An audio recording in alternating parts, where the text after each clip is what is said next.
መኖር የጀመርኩት ከወለድኩ በኋላ ነው። በቃ ለመኖር አሁን እኮ እሷ ባትኖር ኖሮ ይሄ ዛቻ ለእኔ እድል ነበር። ምናልባት ከጥቂት የማረሽን አፍቆኛል ያድኖኝ ይመስል ደህና ነሽ ይሉኛል። ከፋኝ ውስጤን ሲከፋው ደግሞ በጣም ፋግድ ነበርና ሰላም የተወደዳችሁ የተከበራችሁ ውድ ቤተሰቦቼ፣ ዛሬም እንደተለመደው አስተማሪና ቁም ነገር አዘል የሆኑ መረጃዎችን ይዤላችሁ ቀርቤያለሁ በደብዳቤዎቹ። ከዛ በፊት ግን ለዚህ ቻናል አዲስ ሆናችሁ ቻናላችንን ላይክ እና ሰብስክራይብ እንዲሁም የደወል ምልክቷን በመጫን ይህን ቻናል መቀላቀል ትችላላችሁ። ወደ ቪዲዮቹ መጀመሪያ እንግዲህ ይዤላችሁ የመጣው ቪዲዮ ምንድነው የቅዱስ ገብርኤልን ድንቅ ተአምር ነው። እንግዲህ ፈጥኖ ደራሽ መልአክ እንደሆነ ከኛም አልፎ ተርፎ እንግዲህ ለሙስሊሞችም ያደረገላቸው ደስ የሚል ተአምር ልጅ በጣም ስለናፈቃቸው ለምንድን ነው የክርስቲያኖቹ ገብርኤል ጋር ሄደን ስለተማንሳለው ብለው ድሬዳዋ የገጠመኝን ነገር ልንገራችሁ። በጣም አሁን በቅርብ ጊዜ 3 ዓመት ወይ 4 ዓመት አካባቢ ነው ልጅ መውለድ አልቻሉም እና ሙስሊሞች ናቸው፣ ባልና ሚስት ናቸው። ልጅ መውለድ አልቻሉም። ብዙ ስፔሻሊስቶች ተመለከቷቸው፣ አዩዋቸው፣ መውለድ አልቻሉም። መጨረሻ ላይ ግን ልጅ በጣም ስለናፈቃቸው ለምንድን ነው የክርስቲያኖቹ ገብርኤል ጋር ሄደን ስለተማንሳለው? አካባቢውም ድሬዳዋ ምንም ነፃ ህዝብ ነው፣ ማህበረሰቡ ብዙ እንትን አይደለምና ሄደው ለገብርኤል ተሳሉ። ልጅ ከሰጠን ክርስቲያን እንሆናለን አሉ። እንደ ቀልድ ሄደው ተናገሩ። ሰጣቸው። ልጅ ሲወልዱ ስለቱን በሌላ ለወጡትና ክርስትናውን ተዉት። ምክንያቱም ብዙ ነገር ዝም ብሎ አሰቡ። ብዙ ነገር ሲያስቡ ከማህበረሰባቸው ከዘመዳቸው እሱን ሲያስቡ ልጅ ካገኘን ምናምን አሉና ሲተውት አንድ ቀን በተኙበት ልጁ ጸጥ አለ እና የለም ቢነኩት የለም። ወደ ሆስፒታል ህመም ነው ብሎ ሲወስዱ ምን ታደርጋላችሁ ነፍስ እኮ ከስጋው ተለይቷል አሏቸው ሐኪሞቹ። ይገርማቸዋል። እናትየው ግን ወደ ልቧ ተመልሳ ልጁን እንዳቀፈችው አልቀብረውም ብላ ገብርኤልን ዋሽቸው ነው ከልክየው ነው ገብርኤል ነው ይሄን ያደረገው ብላ ወደ ገብርኤል ቤተክርስቲያን ተሸክማው አስከሬኑን ይዛ ሄዳ ድሬዳዋ ገብርኤል እንደዚያው ወደ ምረቱ ላይ ጣል አደረገችው። ገና ራስ እኮ ነው። ልክ ስትጥለው ሽንቱን ሸና ልጁን። ቪዲዮ እንደተመለከታችሁት ነው። እስኪ እናንተ ስለ ቪዲዮ ምን ተሰማችሁ? ቅዱስ ገብርኤል እኛንም የልባችንን መሻት ፈጽምልን ያላችሁ ኮሜንት ላይ ጻፍ አድርጉልኝ። ወደ ቀጣይ ቪዲዮ ቀደም ይዤላችሁ የመጣው ቪዲዮ ምንድነው እጅግ በጣም ያሳዝን ነገር ነው። እንግዲህ አንድ ህፃን እሸቱ ላይ ቀርባ በጣም ያሳዝን ታሪክ እየነገረችን ነበረ። በጣም ታማለች፣ የካንሰር ህመም ተጠቂ ናት። እስኪ ስለዚህ አንዳንድ ነገር ይዤላችሁ መጥቻለሁ፣ ተከታተሉ። ከፋኝ ውስጤን ሲከፋው ደግሞ በጣም ፋግድ ነበርና ጭንቀት ሲሰማኝ ደስታዬ ሲሸሽ ከዛ ደግሞ እህቶቼን የባሰ ሳያቸው በአመት ባልቀን እዛ መግባቴን ምናምን ሳይ በቃ ምተርፍ አልመሰለኝም ነበርና በጣም ነበር የደነገጥኩት። እነሱም በጣም ውስጣቸው ተነክቶ ነበር። እንባቸውን መቆጣጠር አቅቷቸው ራሱ አላወሩኝም ነበርና በመከራ ጽና በፈተና ጽና ለጊዜው ነው በቃ በሰዓቱ ማንም ትተርፋለች ምናምን ያለ ሰው አልነበረም። እና እህቴ ሰሚነሽ ኪዳነ ምህረት ሄደች። እምነቷንና ጸበሏን ይዛልኝ መጣች። ትልቁና ትንሹ አንጀቴ በጣም ቆስሎ ስለነበረ ሰርጀሪ ይሰራሉ። ያቆሰለው ካንሰሩ ነው ወይስ ሌላ ኢንፌክሽን ሳይታወቅ በጣም ጎርቶኛል። ለዛ ሰርጀሪ ይሰራ ምናምን እያሉ ሳለ ዶክተሮቹ ምግብ እንዳበላ ውሃ እንዳጠጣ ወደ ሳምባዋ ይሄዳል፣ ሳምባዋ ውሃ ይቋጥርና እንትን ይላል ብለዋል። ከዛ ግን እንደዛም ሆኖ እናቴ የሰሚነሽን 1 ማንኪያ ማርና ጸበል ትሰጠኝ ነበር ጧጧ። ተመልካቹ ቪዲዮ እንደተመለከቱት ነው። በጣም የምታሳዝን ታዳጊ ናት። እስኪ እናንተስ ምን ትላላችሁ? ፈጣሪ ይማርሽ በሏት። እስኪ ወደ ቀጣይ ቪዲዮ እንሂድ።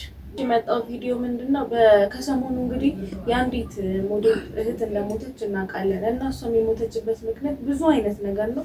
ግን ደግሞ በዋነኝነት የሚባለው ከክፉ በጓደኛዋ ምክንያት ነው። ስለዚህ አንዳንድ ነገር ይዤላችሁ መጥቻለሁ፣ ተከታትለን እንመለስ።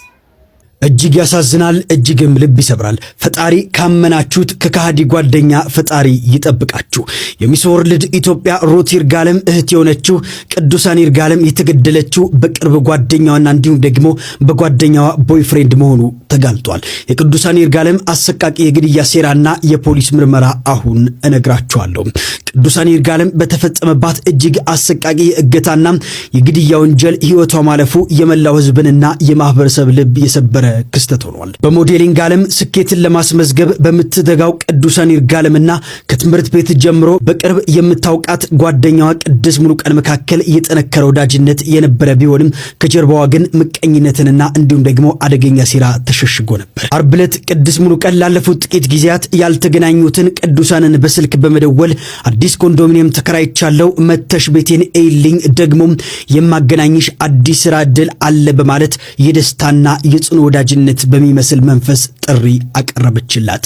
ቅዱሳን በጓደኛዋ ላይ አንዳችም ክፋት ሳትጠረጥር ሜክሲኮ አካባቢ ተገናኝተው አብረው ወደ ኮዬ ፍጭ ኮንዶሚኒየም አመሩ።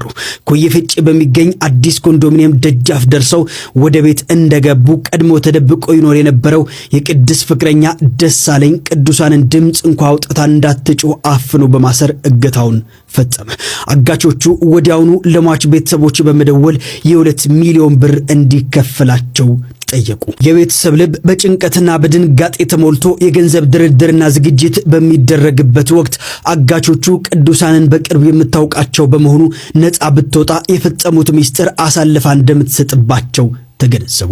በዚህም ፍርሃት፣ ጭካኔ በተሞላበት ውሳኔ በዚያው ዓርብ ዕለት የቅዱሳንን ሕይወት በአሰቃቂ ሁኔታ አጠፉት።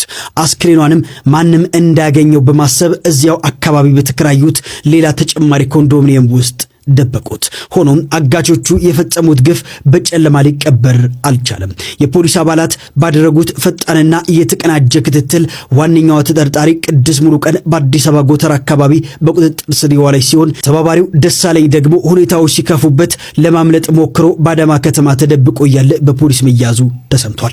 በአጠቃላይ ከወንጀሉ ጋር በተያያዘ 8 ሰዎች በቁጥጥር ስር የዋሉ ሲሆን ዋናዎቹ ተጠርጣሪዎቹ ወንጀሉ መፈጸማቸው አምነው ድርጊቱ እንዴት እንደፈጸሙት በቦታው ተገኝተው ለፖሊስ አሳይተዋል።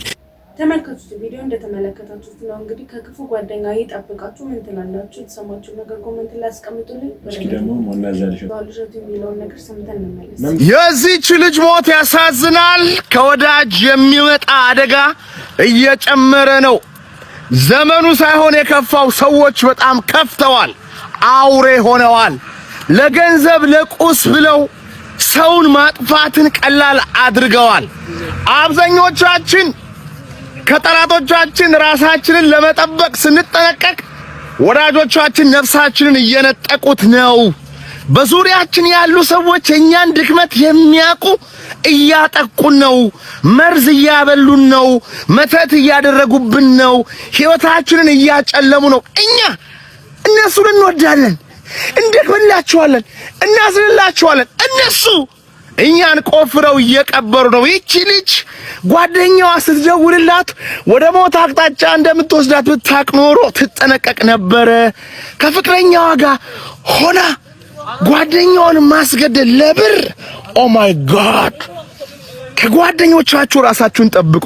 ሁሉም ጓደኞቻችሁ ጠላቶቻችሁ ናቸው እያልኩኝ አይደለም። ሁሉም ጓደኞቻችሁ ግን ወዳጆቻችሁ እንዳይደሉ እርግጠኛ ነኝ። ልንገራችሁ፣ የዛሬ ምናምን ዓመት ህይወታችሁ ከቆመ ከጠላታችሁ በላይ በጓደኛዬ ብላችሁ የምታስቡት ሰው እንደሆነ ላረጋግጥላችሁ እወዳለሁ። ለዚህች ልጅ ነፍሷን እግዚአብሔር አምላክ በአጸደ ገነት ያኑርልን፣ ቤተሰቦቿን ያጽናናልን፣ ከእንደዚህ አይነት ክፉ ሰዎች ይሰውረን፣ ያድነን። መልካም ቀን። ቪዲዮ እንደተመለከታችሁት ነው። እንዴ ከክፉ ጓደኛ ፈጣሪ ጠብቀን። እውነቱን ነው። አንዳንድ መጥፎ ሰዎች አሉ፣ በዛው ልክም ደግሞ አንዳንድ በጣም ጥሩ ሰዎች አሉ። እንግዲህ መድኃኒዓለም ያውቃል ሁሉም ነገር። እናንተስ ምን ተሰማችሁ? የተሰማችሁ ነገር ኮሜንት ላይ ጋሩኝ። ወደ ቀጣይ ቪዲዮ ይዤላችሁ የመጣው ቪዲዮ ምንድነው? የዛሬ ዓመት እንግዲህ ፍትህ ለሊዛ እየተባለ ነበር። አሁን ደግሞ እሷ ጉዳይ ድጋሚ ተነስቶ ከምን ደረሰ እየተባለ ነው። ስለዚህ አንድ ነገር ይዤላችሁ መጥቻለሁ። ተከታትለን እንመለስ። ባለፈው ዓመት መጋቢት ላይ ትዝ ይላችሁ እንደሆነ የ21 ዓመቷ ተማሪ ሊዛ በጣም በሚያሰቅቅ ሁኔታ ታፍና፣ ተደብድባ፣ ተደፍራ፣ ተገላ ተገኝታ ነበር። ወንጀለኛውን በቁጥጥር ስር ውሎ የፍርድ ሂደቱን እየተከታተለ ነበር። ፊታችን ሐሙስ ሐምሌ 23 የመጨረሻውን ቀጠሮ ቀጥረው የሊዛን ዜና ሰምታችሁ ፍትህ ለሊዛ እያላችሁ ስትጮሁ የነበራችሁ ሰዎች በሙሉ ከቤተሰቦቿና ከወላጆቿ አጠገብ ቆማችሁ የነበራችሁ የማህበረሰብ አካላትም የሚዲያ አካላትም በሙሉ አሁንም ከነሱ አጠገብ እንድትቆሙ ጥሪ እናቀርባለን። እንዳልኩት የመጨረሻው ፍርድ የሚሰጠው ሐምሌ 23 በደሴ ከፍተኛ ፍርድ ቤት ነው። ፍርዱም ለተፈጸመው ወንጀል ተመጣጣኝ እና ለሌሎች ወንጀለኞች አስተማሪ፣ አስፈሪ፣ አስደንጋጭ እንደሚሆን ተስፋ እናደርጋለን። ተመልካቾች ቪዲዮ እንደተመለከታችሁት ነው እንግዲህ እንደተመለከትነው ነው። ወደ ቀጣይ ቪዲዮ ነች። ደግሞ ይዤላችሁ የመጣው ቪዲዮ ምንድነው? ከሰሞኑ አንድ ሚኒስትሩ ወንድማችን ቻሌንጅ ተሰጥቶት ነበረ እና ቻሌንጁ እንደጠበቀው ስላልነበረ ብዙ ነገር ተፈጥሯል። በሱ ዙሪያም ደግሞ አንዳንድ ሰዎች ብዙ ነገሮችን እየተናገሩ ተወያዩበት ነበር። ከነዛውም ውስጥ ሊያሹ አንዳንድ ነገሮችን ብላናለች። ተከታትለን እንመለስ። በመጀመሪያ ደረጃ የቦንዳ ቤት ዕቃ 1,500,000 ብር እንዴት እንዳወጣ ባላቅም መብቴ ነው። ባይዘዌ የቦንዳ ቤት ልብስ እየናቅሽ ነው። ኔቨር ኤቨር ሙሉ 22 ኪሎ የተሰቀሉት የቦንዳ ቤት ልብሶች ናቸው። እናውቃለን። ታጥበው ታጥነው ተተኩሰው ተስተካክለው ዘንጠው ከዋናው ቦታ ከሚመጡት የበለጡ የቦንዳ ቤት ልብሶች ናቸው። የቦንዳ ቤት ልብሶች የተመረጡና ምርጥ የሆኑ ብራንድ የሆኑ ልብሶች ናቸው። አልክድም። 1 ሚሊዮን ብር የሚያወጣ የቦንዳ ቤት ዕቃ አሻንጉሊት ቢያንስ 4 አሻንጉሊት ቢኖረው ልጁ ነገርኳችሁ፣ ለድሃ ትንሽ ነገር ስታሳየው እውነት ይመስለዋል። ለምሳሌ 1 ሚሊዮን ስትሰጠው አይቶ የማያውቅ ሰው የምሬ ነው የምላችሁ 1 ሚሊዮን ስትሰጠው ዓለምን የገዛ ነው የሚመስለው። 1 ሚሊዮን ይዞ ለማያውቅ ሰው 1 ሚሊዮን ሰጣለሁ ካልከው ትልቅ ብር ያገኘ ነው የሚመስለው። 1 ሚሊዮን ማለት ተራ ብር እንደሆነች የሚያውቀው ይዞት ሲያጠፋው ነው። ተረድታችሁኛል? በመጀመሪያ ደረጃ 1,500,000 ብር ሱቁን አይታችሁታል በቪዲዮ አይደለ ጋይስ? ሱቁን አይታችሁታል። አላቅም እንዴት እንዳሰበውም አላቅም። ብቻ ይሄ ጉጉት ስላለው ይሆናል ነው ብሎ ስለማያቅ አመናቸው። ግምቱን ያሉት እንከፍልሃለን ሳይሆን ግምቱን የተናገሩት እነሱ የ1,500,000 ብር የሚገመት ዕቃ እንሰጠዋለን፣ ይሄንን ሱቅ እንሰጠዋለን ያሉት። እዚህ ጋር ነው ልዩነት የተፈጠረው ማለት ነው። እሱ ያሰበው 1 ሚሊዮን። በመጀመሪያ ደረጃ ለቻሌንጅ የትኛውም ቻሌንጅ ሲሰጥ 1,500,000 ብር የሚያወጣም ዕቃም ገንዘብም አይከፈልም። ለምን የእናንተ የቲክቶኩ ንጉሳችሁ ወይ አዶናይ ወይ ጆን ዳኒ ላይ ሆኑ 1 ሚሊዮን ብር አይከፈላቸውም። በመንግስት ደረጃ የመንግስት ስራን የሚሰሩ ካልሆኑ በስተቀር እንጂ በግለሰብ ደረጃ ወይ ብራንድ አምባሳደር ሲሆኑ ካልሆነ በስተቀር የትኛውም ቲክቶከር በዚህ ደረጃ ብር አይከፈለውም፣ ሊከፈለውም አይችልም። ተረድታችሁኛል? ሱቁን እንዲሰራበት ነው የምንፈልገው ብለው ሀሳባቸውን መቀየር መብታቸው ነው። ነገር ግን ደግሞ እንሰጠዋለን ያሉት ትሰራበታለህ ሳይሆን እንዲሰራበት እናደርጋለን ሳይሆን እንሰጣለን ያሉት። ብልጥ ልጅ የያዘውን ይዞ ያለቅሳል። እኔ እንደራሴ ለምን ያወጣው ኦኬ ብዬ ተቀብዬ አናታናቱን እዛው ላይ ያለውን ልብስ እዛው አናታናቱን ብዬ ለላቸው ነበረ። እኔ ቢሆን ማለት ነው እዛው አናታናቱን ቀጠቀጠላቸው ነበረ። ምክንያቱም አንደኛ ነገር ዲል ያደረጉት ነገር የለም። ከዚህ በኋላ ፍርድ ቤት ሄደን እንካሰስ እንደዚህ ቢሉ ለጠበቃ የሚያወጣው ልጁ ምን ኑሮት ነው? ምንም። አሁን ቪዲዮ እንደተመለከታችሁት ነው። እስኪ እናንተ ስምንተሰማችሁ የተሰማችሁ ሀሳብና አስተያየት ካለ ኮሜንት ላይ አጋሩ። ወደ ቀጣይ ቪዲዮ ነው ይላችሁ የመጣው ቪዲዮ ምንድነው? ሳምንቱን እንግዲህ እያነጋገሩ ያሉ ፍቅረኛሞች አሉ። በሆነ አጋጣሚ ተለያይተው ተጣልተው ነበር፣ ግን ደግሞ ሆኖ ሰይፉ አስታርቋቸው ለዚህ በቅተዋል። ስለነሱ አንዳንድ ነገር የተነገረ ነበር። አንዳንድ ሰዎች ተከታትለን እንመለስ። በቃ አንዳንዴ እዚህ ምድር ላይ ስትኖር በይቅርታ በማለፍ በመተው አጭር ህይወት ነው የምንኖረው። በቃ መተው። የነዚህ ሁለት ጓደኛሞችን ታሪክ በእርግጠኝነት በጣም ጨካኝ እንኳን ምንም አይመስል ሰው ብትሆን ውስጥ ይረበሻል። እና እኔ በነገራችን ላይ ለሰይፉ ቃላትም የለኝም። ወንድሜ ሰይፉ እግዚአብሔር ጤናውን ሰጥቶ በልጆች እንድታየው ነው ሁሌም ምለው። በጣም ከማከብራቸው ሰዎች ውስጥ ሶሻል ሚዲያ ላይ ካሉት ውስጥ አንደኛው ነው። ያውቃል፣ እሱ ስለምነግረውም ያውቃል። እና ይገርመኛል እንደ የሰው ቅንነት እየጨመረ ይሄዳል። በህይወት እያለ ነው። በነገራችን ሰው ሞቶ ምናምን ደግ ምናምን በህይወት እያለ ደግ የምትለው ሰው በጣም ነው የሚገርም። እና አንዳንዴ በቃ በል ሰውነ ትዳር ፌል ሊያደርግ ይችላል። ወርክአውት ካላደረገ ትፋታለህ። ጋብቻ እንዳለው ሁሉ ፍቺም ይኖራል። አዲስ ነገር አይደለም። ግን በይቅርታ መመለስ ፍቅር እያለ መዋደድ እያለ በቃ የሆነ ኢጎ አለ፣ የግል ችግር አለብን፣ እልህ እኔ ማን ስለሆነች ነው ማን ስለሆነ ነው የምንባባለው ነገር አለ። ግን በደስታ የምታተርፉት ነገር የምናተርፈው ነገር ቤት ሰላም ነው፣ ልጆቹ ሰላም ነው የሚሆኑት። አንተ የሰላም እንቅልፍ ትተኛለህ። ጸብ፣ ጥላቻ እንደዚህ አይነት ነገሮች ለአይምሮ ረፍት አትሰጠውም። ሁሌ ስራ ትሰጠዋለህ። ምክንያቱም የምንኖረው ህይወት አጭር ነው። ረጅም ዓመት 1000 ዓመት አትኖርም። ታልፋለህ፣ እናልፋለን። ስለዚህ በፍቅር ህይወታችንን አጣጥመነው እንለፍ። ችግር አለብን። ማንም ያለ እንከን የተፈጠረ የለም። ያማ ቢሆን የሰው ልጅ በሙሉ አምላክ ይሆን ነበር እና ይህ የተጣላ የሚያስታርቅ ሰው ተው አንቺም ተይ አንተም ተው የሚል ሰው እንደ ሰይፉ አይነት ሰዎች መብዛት አለባቸውና እህቴ ተበድላለች። ወንድሜም ይክስሻል። በእርግጠኝነት ካሁን በኋላ ይክስሻል። ቤታችሁ ጥሩ ይሆናል። እግዚአብሔር መልካም ነገር ይሰጣችኋል። ደስ ነው የሚሉት በጣም። እኔ እንደዚህ ቶሎ ፊልም ማድረግ ሰው አይደለሁም እና ገርሞኝ በቃ ይሄን ፕሮግራም ሳይ ለምን እንደምረበሸው ምናምን ያልኩት። ምክንያቱም ሁሉ ጊዜ በሁለት ወላጆች መሃል ልጆችን አስባለሁ። አሁን የመጣው ቤቢ እነሱ ጋር የመጣው በእነሱ ምክንያት አባቱን ይፈልጋል፣ የእናቱን ደስታ ማየት ይፈልጋል፣ ሁለቱም አንድ ላይ ሆነው ሲጫወቱ ማየት ይፈልጋል፣ ቤት ውስጥ ማየት ይፈልጋል፣ አብረው ይዘውት እንዲዞሩ ይፈልጋል። አያችሁ፣ ጉድለቱ አንድ ሰው ብቻ አይደለም። የኛ ጸብ ለልጆች ይተርፋል፣ ለቤተሰብ ይተርፋል፣ አራውንድ ላሉ ሰዎች በሙሉ ይተርፋል። በእርቅ በሰላም የምናተርፈው ነገር በገንዘብ አይገኝም። የሰላም እንቅልፍ እንደዚህ መተኛት ትልቅ ነገር። ጸብ ጉዳት ነው፣ ይበላል። ጸብ ካንሰር ነው፣ ራስን ይበላል። እና ሰይፉ በቃ እግዚአብሔር ያክብር። እኔ ቃላት የለኝም። ብዙ ሰዎች ያመሰግኑሃል፣ ብዙ ጊዜ ታስታርቃለህ። የተጣሉ ሰዎች እኔ እንደውም ዋነኛ ፕሮግራም ቢሆን በዚህ ዘመን የሰው ልጅ ትዳር ምን ያደርጋል አታግቡ ተፋቱ ብሎ ነውር በሚወራበት ዘመን አንተ ለማስታረቅ የምትሄድበት ነገር በጣም የሚገርም ነው። ቋሚ አንዳንድ ፕሮግራሞች ላይ እንዲህ አይነት ሰዎች ቢመጡ ባይ ነኝ። ይሄ ፕሮግራም ለምን ማስታረቅን የመሰለ እግዚአብሔርም የሚፈልገው እሱ መንፈሳዊ ሕይወት ብንሄድ ማለት ነው። ብቻ በርታ። እንኳን ደስ አላችሁ።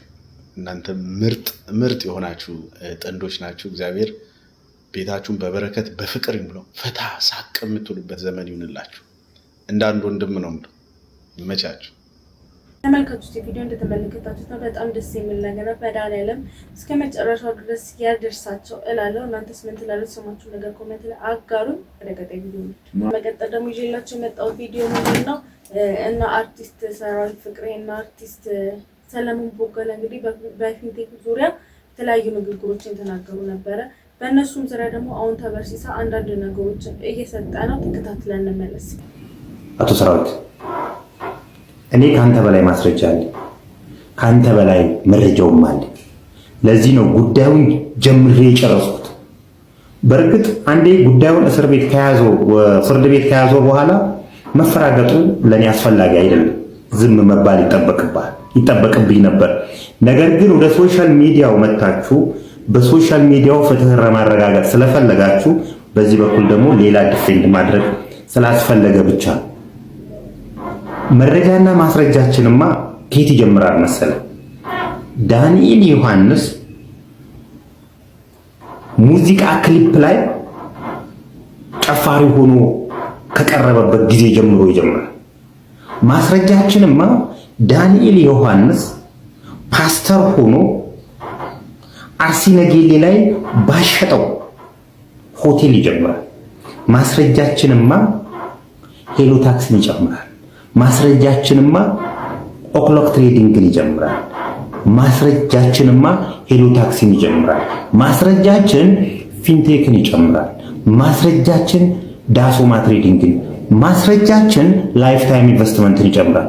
ፊንቴክ ብቻ መሰለህ እንደ እጃችን ላይ ያለው?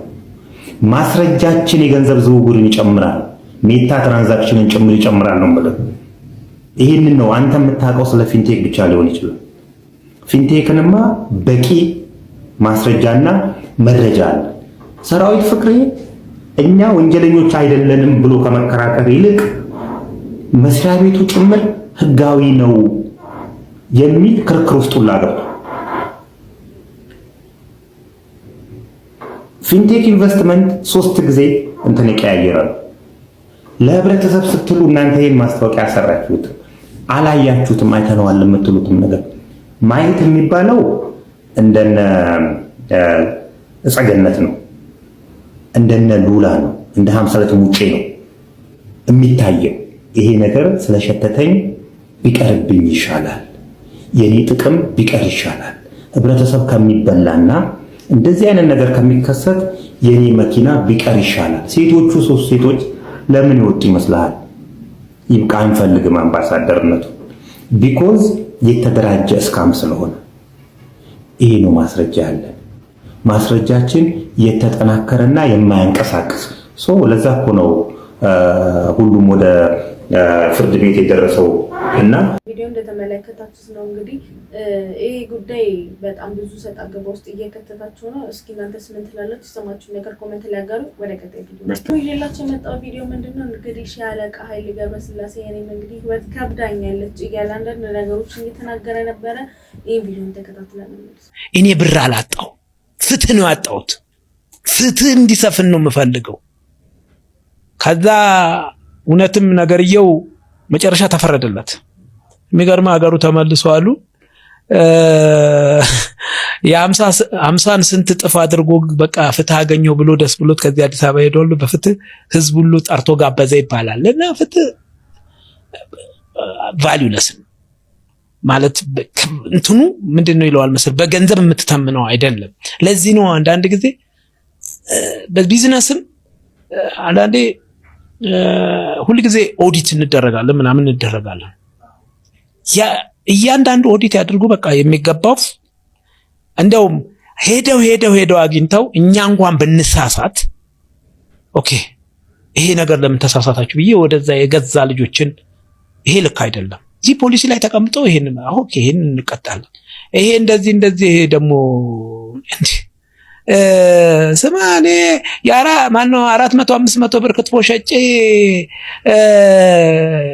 ያ10 ብር ቆጮ ሪሲት የለም ዘራፍ ከየት መጥቶ ሊሸጥ ነው ይሄንን ከተቀበል ይሄንንም ተቀበል ጭቅጭቅ ነው የምንገባው ይሄንን ክትፎ 400 500 ብር ተቀብለኛል ይሄ ደግሞ ከገበሬ ነው የገዛሁት ሪሲት የለውም በዚህ ያወራዳለው በህግ አምላክ ነው እሺ በቃ እስቶዳኛው እስተደምጠብታ ነው የምንከራከረው ኖ ዚስ ኢዝ ሲሪየስ ለምሳሌ እናንተ ቡና አለ መቼስ ሁሉ በሪሲት አይደለም 1000 ነገሮች ያለ ሪሲት ነው የሚሰራው ኦፍ ኮርስ መንግስት እንደ መንግስት ሀገር እንደ ሀገር ለሁሉም ሪሲቶችንና አንተኖችን ህጋዊ ደረሰኞችን ፕሮቫይድ ማድረግ አይችልም ብዙ የጉልበት ሰራተኛ አለ ብዙ እንትን አለ እን መቀበል ግድ ይላል ያንን ሴልስ አክሰፕት ካደረክ ያንን ወጪ አክሰፕት ማድረግ በነገራችን ላይ እኛ ሁሉን ነገር እንደ ትልልቅ ካምፓኒ ስትሰራ ኢንቨስቲጌሽን ወይ ኦዲት እኮ ለመንግስት ለሚያስከፍለው ብቻ ለኔም ይጠቅመኛል ኦዲት እኮ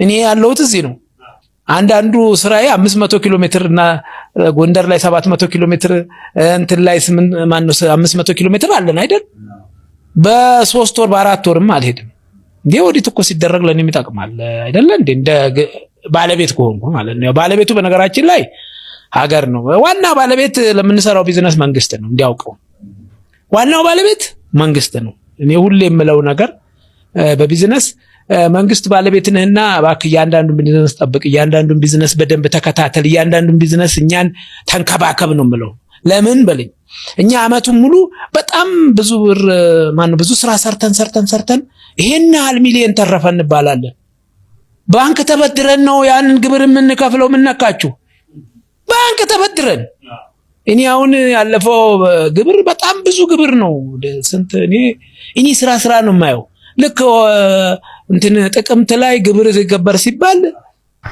ሂሳብ ሰርተው ይናል እንዴ ብሩ የት ጋር ነው ያለው በዚህ የት አለ ብሩ አለ ከዳ ያበሪስታቸው ባንኮች ወደ 67% የሚሆነውን ከባንክ ወሰድን ያው አሁን ደግሞ እየከፈልን አሁን ደግሞ የሚገርም አሁን እኮ ደግሞ መጣ ጥቅምታው ስለዚህ ማን ነው ባለቤቱ መንግስት ነው መንግስት አንደኛ በሚገበረው ግብር ባለቤት ነው ሁለተኛ ህዝቦች ስራ እየሰሩ ነው እነዚህ ህዝቦች ደግሞ የኢንካም ታክስ ይከፍላሉ ማለት ኢንካም ታክስ ቀላል እንዳይመስል አንዳንድ ከተሞች ላይ የምንከፍላቸው አንዳንድ ቦታዎች ላይ የምንከፍላቸው ኢንካም ታክሶች ብዙ ብሮች ነው። የዛን ከተማ የአስተዳደር ሰራተኞችን ደሞዝ የሚከፍል እሱ ብር ነው። እያየ ነው። አንዳንድ ጊዜ እንትን ነው ይሄ ባለሀብት ነው። በነገራችን ላይ አንዳንድ ችግሮች እዚህ ኢትዮጵያ ተመልካቾች ቪዲዮ እንደተመለከታችሁት ነው። እንግዲህ እሱ ከከበደው እኛ ምን እንደምንለው ፈጣሪ ያውቃል። ምን ተሰማችሁ? የሰማችሁ ነገር ኮሜንት ላይ አጋሩኝ። ወደ ቀጣይ በመቀጠል እንግዲህ ቬሮኒካ አዳነ ምንድን ነው ያጋጠማት? ይሄን ቪዲዮ ተከታትለን እንመለስ።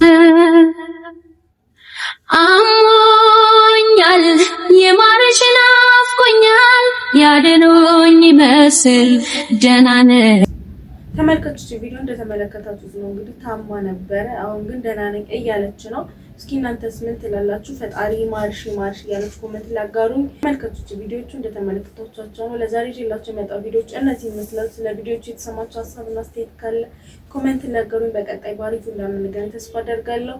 አመሰግናለሁ።